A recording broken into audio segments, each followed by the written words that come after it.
அல்பர்டாவில் நடைபெறவுள்ள இடைத்தேர்தலில் பியர் பொலியேவை எதிர்த்து சுமார் 80 வேட்பாளர்கள் வரை களமிறங்கவுள்ளதாக செய்திகள் வெளியாகியுள்ளன. முற்போக்கு பழமைவாத கட்சியின் தலைவர் பதவி வகித்த பொலியேவ் கடந்த பொதுத் தேர்தலில் தோல்வியடைந்தார். இந்நிலையில் அல்பர்டாவின் பேட்டில் ரிவர் குரோஃபுட் தொகுதியில் இருந்த வேட்பாளர் பதவி விலகியதை அடுத்து அங்கு இடைத்தேர்தல் அறிவிக்கப்பட்டது. இதில் தற்போது சுமார் 80 சுயேட்சை வேட்பாளர்கள் தமது வேட்பு மனுக்களை பதிவு செய்துள்ளனர். அடுத்த மாதம் மக்கள் வாக்களிக்க செல்லும்போது இந்த எண்ணிக்கை இன்னும் அதிகமாக கூடும் என்ற நிலை இருக்கின்றது.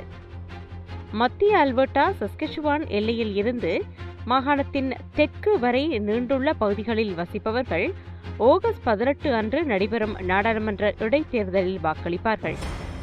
கனடாவின் கன்சர்வேட்டிவ் கட்சி செல்வாக்கு பெற்ற தொகுதிகளில் பேட்டில் ரிவர் குரோஃபுட் மிகவும் சாதகமான தேர்தல் தொகுதிகளில் ஒன்றாக கருதப்படுகிறது. இது பொலியேவ் வெற்றி பெறுவதற்கான சிறந்த வாய்ப்பாக அமையும் என்று நம்பப்படுகிறது.